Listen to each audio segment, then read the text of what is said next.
Good afternoon. Chaplain Leslie here, bringing you our weekly Thoughts to Grow On message for today, Thursday, July the 30th. I invite you to be in a place of quiet and peace so that you can receive these words for today.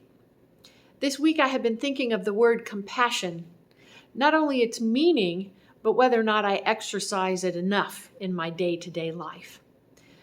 Looking at what is going on in the world today, compassion feels like something we very much need. And it's not feeling sorry for someone, that's pity. Compassion goes deeper. The Latin root of the word compati means to suffer with. So to have compassion for another person means that you really do suffer with that person. And to travel to those places of pain takes an emotional toll. And the willingness to go there to those places takes a toll. And yet, think about how it makes you feel when someone exercises compassion toward you.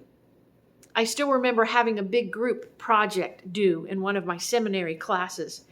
The morning that our team was to present our big project was the morning that my cat decided to become very ill enough for a prompt visit to the veterinarian.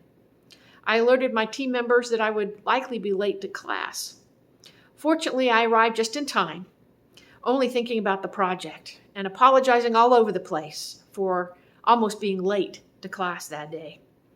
One of the team told me to catch my breath and look me straight in the eye and said, "Don't think about the project for just a minute.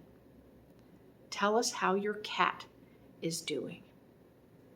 I had been so worried about the project and about my schoolwork that I had pushed aside the fact that just a little bit prior, I had been so very worried and very concerned about my precious cat. For him to have taken those few moments to show that he cared meant so much to me, so much, in fact, that I still remember that event years later. My concern and my worry in those moments had become his concern and his worry. That's compassion. Jesus now, of course, was an expert at exercising compassion, wasn't he? Even when he was at his most weary, he would still take time to heal God's people.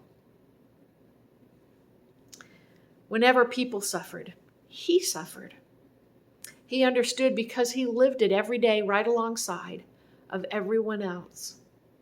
And yet, never more so deeply did he suffer than at the cross. That's my God. And that's your God as well. So in the week ahead, I encourage you to notice those times when God gives you an opportunity to show compassion. It is truly only through those times of suffering with one another that we can begin a process of healing and that we can truly grow in our own lives and in our relationships with him.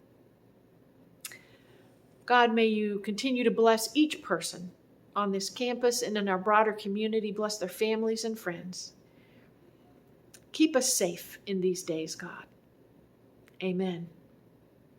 Amen. Have a blessed week.